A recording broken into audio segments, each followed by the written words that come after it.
This is a rare earth magnet.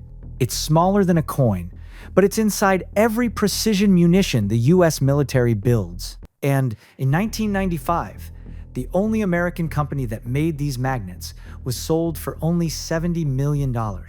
The buyers had direct ties to the leader of China.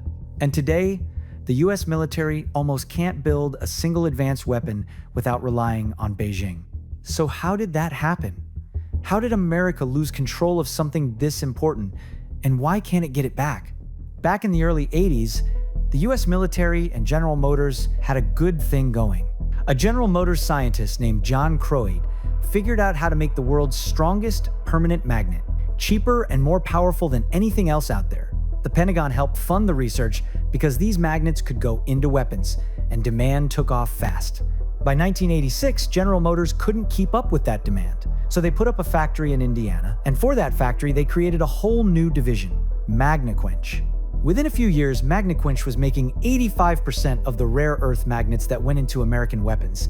And by 1994, they pretty much owned the global market. But that dominance rested on a supply chain that was already crumbling. See, making these magnets requires rare earth minerals. And in 1980, the Nuclear Regulatory Commission decided to classify rare earths as radioactive material. Now, that sounds like a small technical thing, but that basically meant if you wanted to mine them in America, you now had to follow the same rules as a nuclear power plant. Meaning, permits took longer, costs went up, and lawsuits started piling on. And while American miners were stuck dealing with regulators and lawyers, Chinese miners had none of that. They just kept. And by 1994, China was pulling more rare earths out of the ground than the US, but China couldn't actually do anything with them.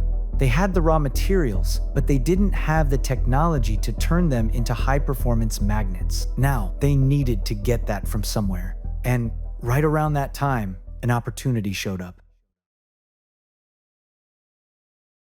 General Motors was restructuring. They wanted to focus on cars. Anything else was a distraction. Magnequench had regulatory headaches, supply problems, rising costs. But here's what made the timing interesting. General Motors was also trying to get into China. They wanted to sell cars there, and some union leaders suspected that selling Magnequench was part of the price of admission. So General Motors put it up for sale.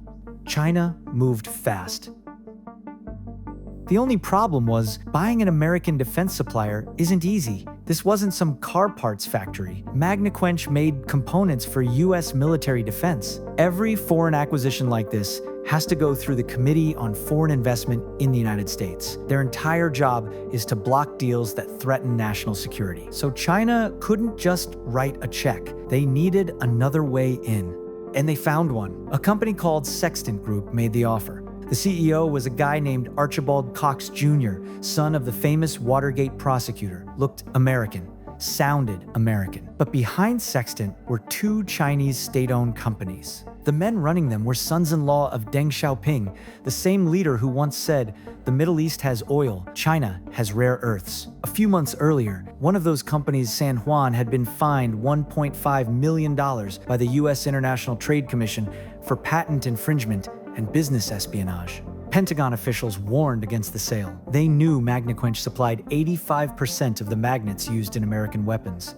At the time, it didn't seem like a big deal. The Cold War was over. China was a trading partner now. Rare earths felt like just another commodity. But by 2000, China had the whole thing. The mines, the processing plants, the patents, the magnets that go inside American missiles. One later called it among the most damaging technology transfers he'd ever seen. And just like that, the deal went through. And workers in Indiana were suspicious from day one.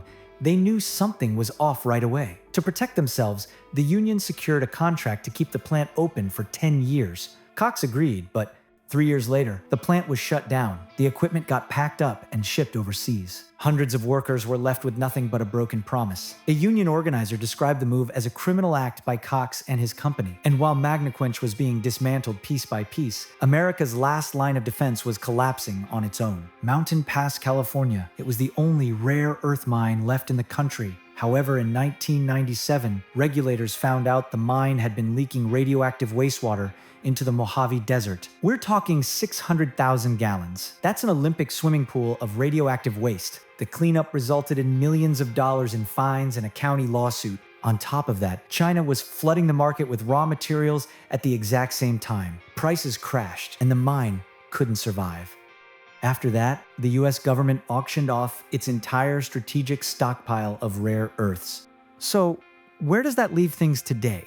Simple. China makes 90% of the world's rare earth magnets, the US less than 1%. Sure, there have been efforts to fix it. MP Materials reopened the Mountain Pass mine, and in 2025, the Defense Department dropped $400 million to become the company's biggest shareholder. But there's a catch: the heavy, rare earths. We can mine the light stuff now, but we have zero capacity to process the heavy stuff, the kind you need for high-performance tech, not at scale. And even if we went all in tomorrow, new mines, new plants, new factories, it would take 10 to 15 years to reach real independence. China spent 3 decades building this lead. You can't undo that with one check. Meanwhile, China isn't sitting still. In April 2025, Beijing slapped export controls on 7 rare earth elements, citing national security. Defense contractors scrambled. Car makers in the US and Europe had to cut production. And when licenses finally returned, they were for civilian use only. Military-grade magnets still restricted. And it didn't stop there. In October,